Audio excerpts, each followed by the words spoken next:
그 게리 체프만이라는 그 분이 그 5가지 사랑의 언어라는 책을 썼습니다.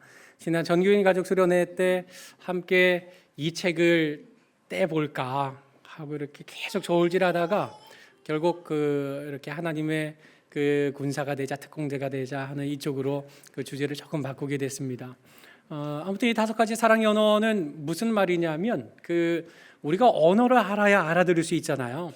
마찬가지로 사랑도 내가 아무리 사랑을 표현한다고 하더라도 상대방이 알아들을 수 없는 사랑으로 표현을 한다면 그 사랑이 전달 안 된다는 그런 말입니다.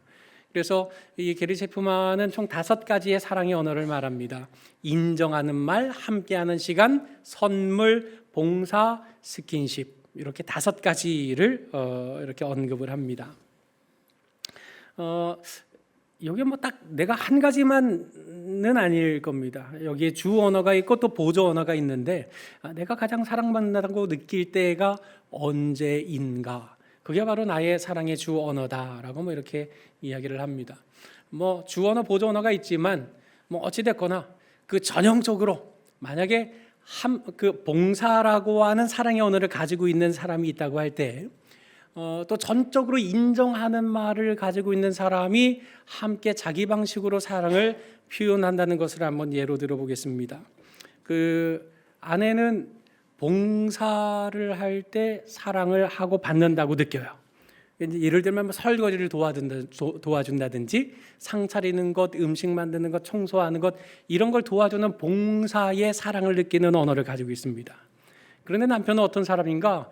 인정하는 말을 사랑의 언어를 가지고 있어요.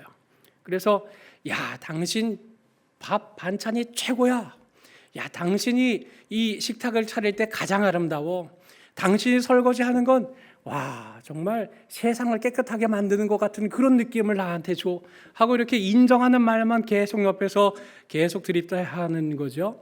그러면 봉사를 할 때, 봉사를 받을 때 사랑받는다고 느끼는 아내 입장에서는 어떻겠습니까? 속으로 욕할 겁니다. 저거 입만 살아가지고 뭐 이렇게 얘기하지 않겠습니까? 상대방이 느낄 수 있는 언어로 사랑을 표현해 줄 때 그 사랑을 내가 알아챌 수 있는 거죠. 도무지 알아들을 수 없는 나만의 방법으로 일방적으로 무언가를 한다면 그 사랑은 통하는 사랑이 될 수 없을 겁니다. 오늘 우리가 추수감사주의를 맞이했습니다. 또 교회 설립 1주년을 맞이했습니다. 우리가 하나님 앞에 올려드리는 감사도 이와 같습니다. 하나님께서 감사하게 여기실 재물이 있는가 하면 또 하나님께서 그렇게 여기지 않으실 것도 있다라는 사실을 오늘 본문에서 말하고 있습니다. 오늘 22장 29절에 뭐라고 되어 있습니까? 너희가 기쁘게 받으심이 되도록 드려야 한다. 그러면 기쁘게 안 받으실 감사 제목도 있다는 것 아니겠습니까? 기쁘게 받지 않으실 감사 제물도 있다는 사실을 말씀하고 있는 것입니다.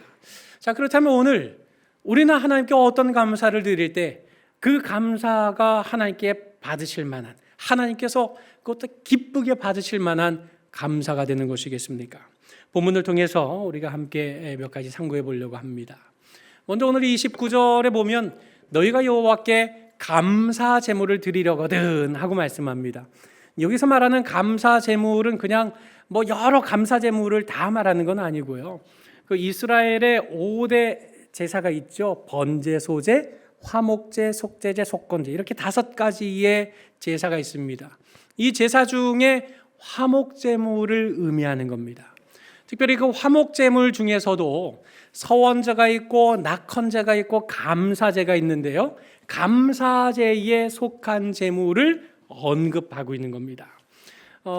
이 서원제든 낙헌제든 감사제든 아무튼 이 화목제의 제물로 그 대표적인 것이 솔로몬이 성전 건축하고 난 다음에 그 하나님 앞에 드린 제물이 언급된 그 열왕기상 8장 63절에 있는 말씀인데요. 솔로몬이 화목제의 희생제물을 드렸는데 그 희생제물이 어떻게 되던가? 소가 22,000마리, 엄청나죠? 양이 12만 마리, 그 엄청난 것을 드렸던 겁니다. 대개 우리가 상식적으로 알 때 하나님 앞에 제물로 드린 그 제물들은 누가 먹습니까? 그 제사장과 그 가족들이 먹습니다. 그런데 오로지 화목제만큼은 제사장과 그 가족만이 아니라 헌제자, 그 예물을 드린 사람과 또 많은 사람들이 함께 나누어 먹도록 되어 있는 것이 바로 화목제입니다. 이날 성전 건축을 완성하고 솔로몬이 이처럼 많은 화목제물을 드리게 됨으로써 온 이스라엘의 역사 속에서 온 백성들과 함께 이런 화목제물을 나눠 먹는 이런 최대 규모의 화목제는 아마 이 열왕기상 8장이 유일할 것입니다. 아무튼 화목제물의 특징이 무엇입니까? 제물을 제사장만이 아니고 모두가 함께 나눠 먹는 이런 특징을 가지고 있는 겁니다. 그런데 특별히 서원제나 낙헌제에는 그 제물을 언제까지 먹어야 되는가? 제사를 드리고 그 다음 날까지는 먹어야 됩니다. 그러면 오늘 본문에서 언급되고 있는 감사제는 어떻습니까? 오늘 본문 30절 말씀에 보니 그 제물은 그날에 먹어야 된다. 이튿날까지 두어서는 안 된다. 그러니까 서원제, 낙헌제는 다음 날까지도 하나님께서 유효기간을 내두시는데 이 감사제물만큼은 당일에 다 처리를 하라는 겁니다. 여러분, 지금 이 화목제물로 드리는 제물의 종류가 뭡니까? 오늘 성경의 22장의 27절, 28절 말씀을 쭉 이어서 보면 거기에 소가 나오고요, 양이 나오고요, 염소가 나옵니다. 이것들을 잡아서 하루에 뚝딱 먹을 수 있겠습니까? 가족들만, 식구들만 모여서 그거 뚝딱 먹을 수 있겠습니까? 엄청난 대가족이 아니라고 한다면 이거 그날에 먹기에는 버거울 것입니다. 그런데도 불구하고 왜 하나님께서는 이 화목제물에 대해서만큼은, 특별히 오늘 이 감사제물에 대해서만큼은 그날에 다 먹어치워라, 다음 날까지 두는 건 이건 악한 일이다, 다음 날까지 두는 것은 부정한 일이다, 그날 꼭 반드시 제물을 다 먹어치워라, 이렇게 명령하시는 이유가 도대체 뭐겠습니까? 다 먹을 수 없는 제물을 왜 그날에 다 해치우라는 것입니까? 그것은 다른 이유가 아닙니다. 그날에 먹기 위해서는 어떻게 해야 되겠습니까? 일단 우리 가족들 다 모아야죠. 바쁘지만 우리 일단 가족들 다 모여야 돼. 일가 친척들 다 추성해서 다 불러 모아야 되고요. 그리고 더 나아가서 이웃에 있는 마을 있는 사람들도 다 불러 모아야 되는 겁니다. 그리고 당일에 이 제물을 해치워야 되니 다 모아놓고 거기서 이제 화목제물을 드리는 거겠죠. 그러면 이 감사제물을 드린 다음에, 그러면 이 감사제물을 왜 드리는지에 대해서는 한마디 말도 하지 않고 그냥 아이고 고기 먹으니까 잘 됐다 하고 그냥 먹고 말겠습니까? 그렇지 않을 겁니다. 그 감사제를 하나님 앞에 드리는 이유가 무엇인지, 의미가 무엇인지 그 잔치에 참여하는 모든 사람들은 다 듣고 다 알게 되지 않겠습니까? 아, 이런 일로 이렇게 감사제물을 올릴 수 있는 거구나. 아, 이런 일로 이렇게 하나님 앞에 감사를 올리는구나. 나도 이런 일이 있으면 이렇게 감사를 올려야 되겠다라고 감사가 확장되고 감사가 더 넓어지는 이런 기가 막힌 역사를 이루는 것 아니겠습니까? 그날에 먹어치워라, 그날까지 이 감사제물을 다 끝내야 된다라고 말씀하시는 것, 그러한 감사제물이 내가 기쁘게 받을 만한 감사제물이 된다라고 말씀하시는 것은 다른 것이 아닙니다. 진정한 하나님께 올려드리는 감사는 나만 소유하는 것이 아니라 나누어 주는 것이 바로 감사다라는 사실을 말씀하고 있는 것입니다. 여러분, 이것이 바로 하나님 나라입니다. 내 것으로만 소유하고 우리 교회 담장 높게 세우고 우리끼리만 즐겁고 우리끼리만 감사가 넘치는 그런 감사의 공동체가 하나님 나라 공동체의 모습이 아니라 담장을 허물어뜨리고 우리에게 주어진 감사와 감격과 기쁨을 온 세상에 함께 나눌 수 있는 것, 이것이 바로 하나님 나라 공동체의 본질이자 특징인 겁니다. 여러분, 기쁨은 나누면 몇 배가 됩니까? 2배가 된다고 보통 얘기하죠. 또 슬픔은 나누면요, 반이 된다 그럽니다. 그런데 요즘 세상은 이런 순진한 말이 통하지 않는 세상이라고 그럽니다. 기쁨을 나누면 어떻게 될까요? 질투가 돼요. 슬픔을 나누면 어떻게 될까요? 약점이 됩니다. 이런 참 삭막한 세상을 우리가 살고 있지 않습니까? 내가 너무 기뻐서 이 기쁨을 함께 나누자고 했을 뿐인데 그 기쁨에 시샘이 들어오고 질투가 들어오고 시기가 들어오는 것입니다. 슬픔을 함께 나눠주기를 바라고 말했을 뿐인데 이것이 약점이 되어서 너 그때 그렇게 말했잖아가 되는 것, 이게 우리가 살아가는 이 안타까운 세상의 현실이지 않습니까? 세상은 그렇게 변해간다 할지라도 하나님 나라 공동체는 어떠해야 되겠습니까? 기쁨은 나누어야 하는 것입니다.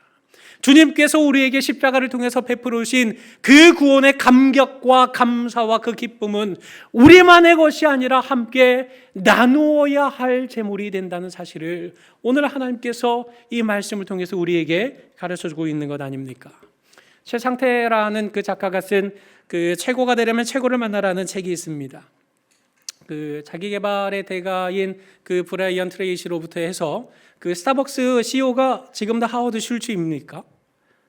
바뀌었습니까? 잘 모르겠습니다. 아무튼 그 스타벅스의 CEO를 비롯해서 그 세상의 기준에서 성공했다고 이렇게 평가를 받는 12명의 대가를 만나서 인터뷰한 내용을 기록한 책입니다. 그 중에 한국계 사람도 있는데 그 데이빗 김이라는 사람입니다.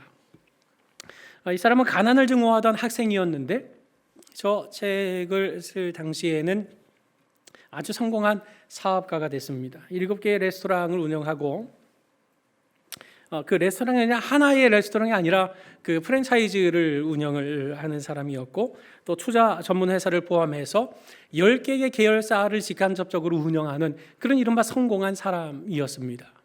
이 사람과 인터뷰를 하면서 과연 당신의 성공 비결은 무엇입니까? 라고 했을 때 그 성공 비결을 뭐라고 말했는지 아십니까?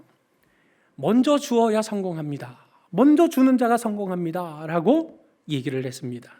여기 먼저 준다는 것이 도대체 뭡니까? 좋은 제품을 고객에게 제공하기 위해서 내가 먼저 그것을 주기 위해서 애써야 되는 거고 또 직원들에게 먼저 좋은 것을 주려고 애를 써야 하는 것이고 또 나와 거래하는 거래처에 좋은 것을 주기 위해서 애썼던 것, 이렇게 좋은 것을 먼저 주기 위해서 애썼던 것이 바로 성공의 비결입니다 라고 그 사실을 밝히고 있는 겁니다. 여러분, 성공하기 위해서 주어야 한다라고 세상에서도 말한다고 한다면 정말 하나님 나라의 성공을 위해서라면 우리가 무엇을 먼저 주지 않을 수 있겠습니까? 세상에서도 성공을 위해 움켜진 손을 펴고 나눠주라고 가르친다고 한다면 하물며 하나님께서 우리에게 베풀으신 그 대속의 은혜, 그 구원의 감격과 감사를 주님과 화평하게 된 이 놀라운 기쁨을 움켜쥐고 우리끼리만의 기쁨이 아니라 세상과 함께 나누라고 명령하실 때 우리는 어떻게 해야 되겠습니까? 바로 그들과 함께 나누는 기쁨이야말로 하나님께서 받으실 감사의 예물이라고 오늘 성경을 통해 우리에게 말씀해 주고 있지 않습니까? 이와 같은 하나님의 마음은 신명기 12장 12절에도 고스란히 기록되어 있습니다. 너희 자녀, 너희 노비, 이때는 어린아이의 인권이 없었습니다. 아이가 이렇게 강단에 서서 특송을 한다고요? 무슨 말도 안 될 일입니까? 어디 애가 어른 앞에 서가지고 그렇게 하겠습니까? 라고 취급받던 시대입니다. 그리고 노비들, 주인의 상에 초청이나 받을 길이 있겠습니까? 이런 사람들을 비롯해서 땅을 기업으로 받지 못했던 레위인들과 함께 이런 모든 것들을 함께 나누며 하나님 앞에 감사하는 것, 이것이 바로 하나님이 기뻐하시는 예물이다라고 말씀하고 있는 겁니다. 우리 큰아이가 어렸을 때인데요, 아마 그때 선교원도 안 다닐 때였던 것 같습니다. 우리 둘째 아이가 갓난쟁이였을 때였던 것 같은데 무슨 일로 좀 늦어져서 집에 늦게 들어갔습니다. 네, 저 아내가 일로 와보라고. 그래서 저를 제 방으로 끌고 가요. 그때 방이 이렇게 작았는데 거기 아무튼 피아노를 제 방에 들여놓을 수밖에 없었는데 그 위에 그 찹쌀 도너츠가 이렇게 한 입 없어진 찹쌀 도너츠가 남아 있는 거예요. 이거 보라고, 이거 드시라고. 그 뭐냐고, 주려면 새 거를 주셔야지. 왜 한 입 먹고 남은 걸 나한테 줘요? 했는데 알고 봤더니 그 우리 큰 아이 하원이가 이제 나이도 뭐 많을 때가 아니었단 말입니다. 어릴 때인데 아빠가 찹쌀도넛을 좋아하는 걸 얘가 알아요. 그러니까 이걸 샀는데 이걸 하나를 먹고 이거 하나 더 먹고 싶은데 이건 아빠가 좋아하는 거니까 남겨놔야지 하고 말을 하더라는 겁니다. 그리고 그걸 피아노 위에 갖다 놓은 거예요. 그런 계속 기웃기웃거린 거죠. 먹고 싶어가지고요. 그래서 먹고 싶은데 이걸 참지도 못하고 한 입은 베어 먹고 난 더 이상 먹지 않을 거야 하고 그거를 저한테 남겨둔 겁니다. 아니 너무 두려면 온전하게 둬야지 왜 한 입 베어 물고 이거 남은 걸 나한테 뒀어? 라고 제가 그렇게 타박할 리가 있겠습니까? 자기 입에 들어가는 기쁨을 참아내고 그것을 아빠를 위해서 남겨놓은 그 한 입 베어놓은 그 침이 잔뜩 묻어있는 그 설탕의 일부가 다 녹아있는 그런 찹쌀도넛을 보지만 그러나 저는 그게 너무너무 감사하고 기뻤던 겁니다. 그 찹쌀도넛을 저는 기쁨으로 받아 먹을 수 있었던 겁니다. 왜일까요? 나눔의 마음이 있었기 때문이지 않습니까? 여러분 우리 인생의 본성이 어떻습니까? 움켜쥐려고 하고 다 내 것으로 가지려 하지 않습니까? 그러나 하나님의 마음은 결단코 그렇지 않습니다. 레위기 19장 9절로 10절에 너희가 밭에서 곡식 거둘 때 모퉁이까지는 다 거두지 마라. 거두다가 이삭이 떨어지거든 그거 다 일일이 줍지 마라.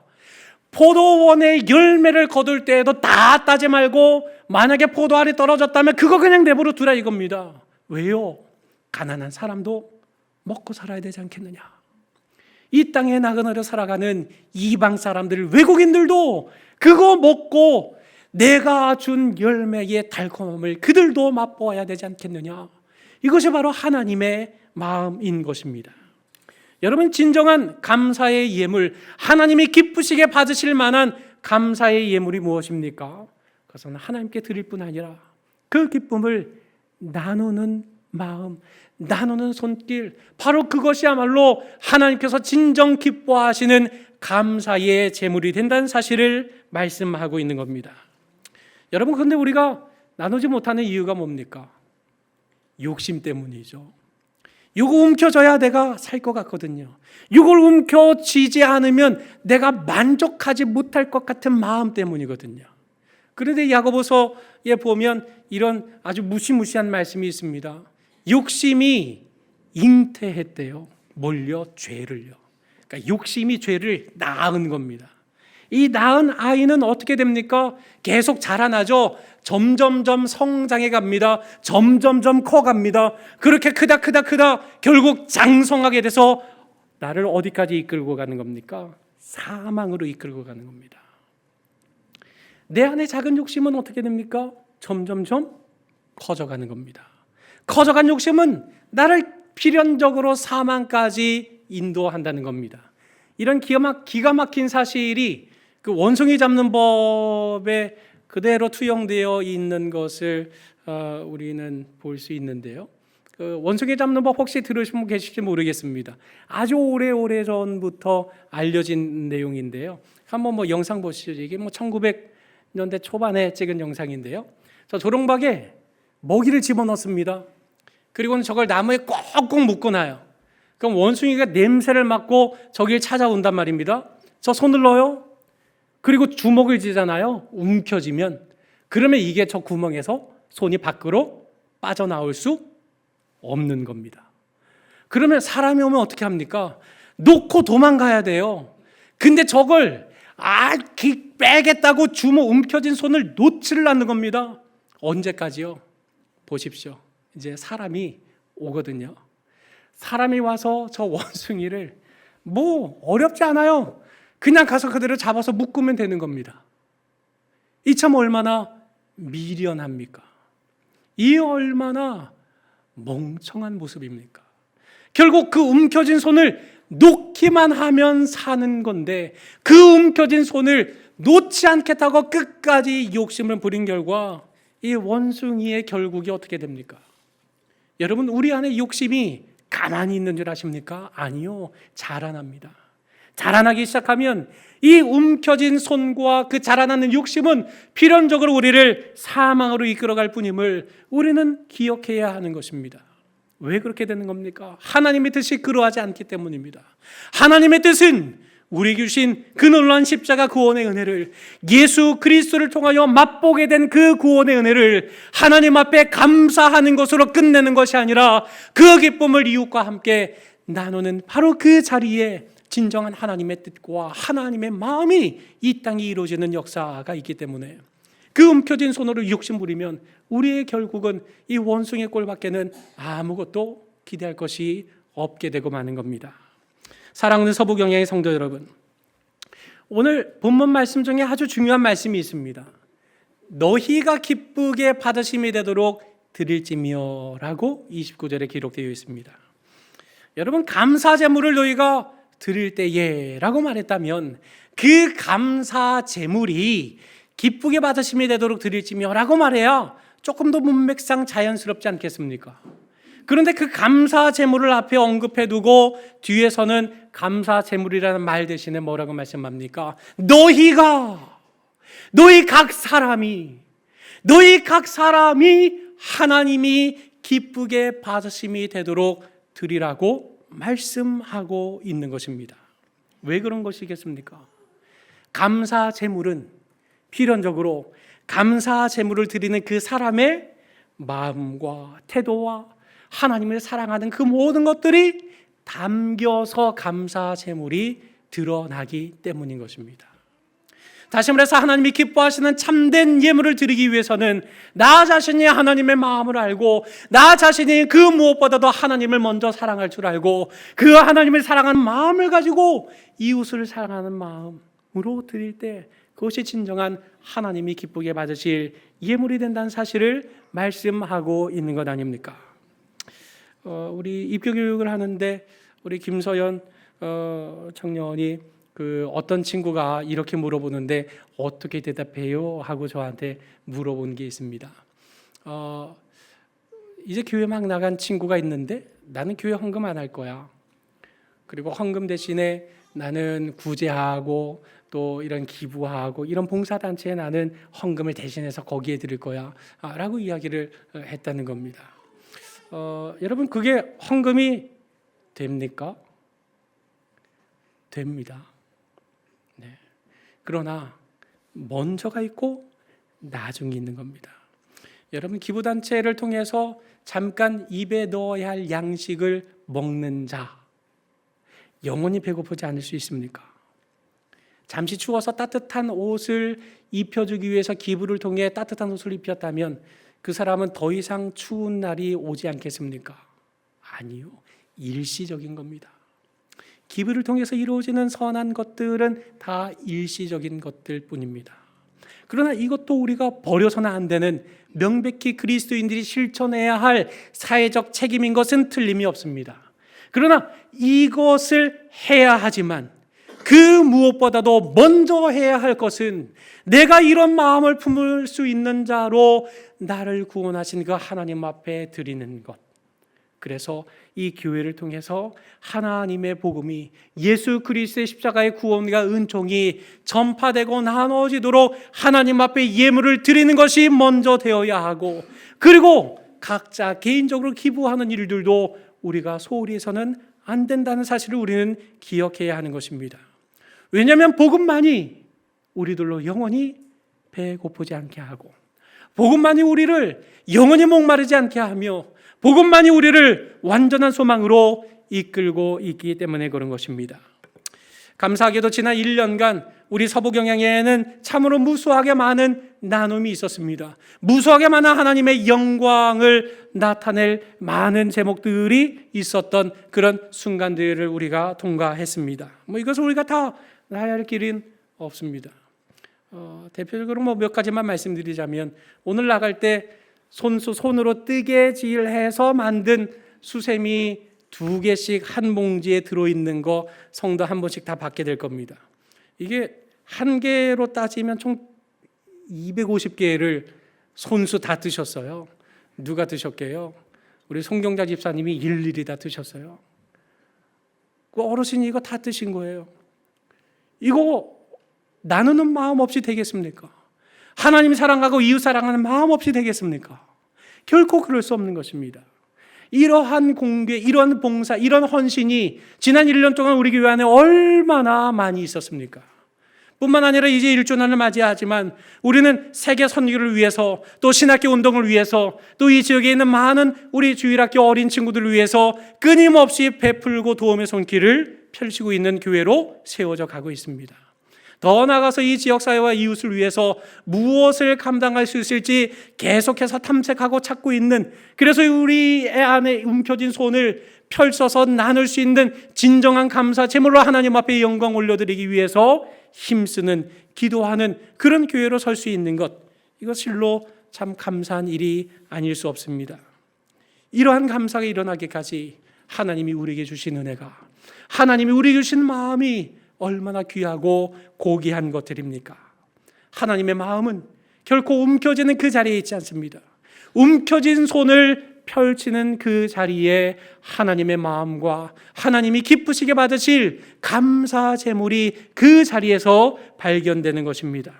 그러므로 오직 하나님께서 원하시고 명하시는 그 뜻을 따라서 감사와 나눔을 부지런히 실천하는 가운데 주님께서 다시 오실 그 날까지 우리에게 주신 이 구원의 감격과 감사의 기쁨을 온 세상에 힘써 나누는 참된 교회로 갖고 가는 우리 모든 성도님들이 되시기를 주님의 이름으로 간절히 축원합니다.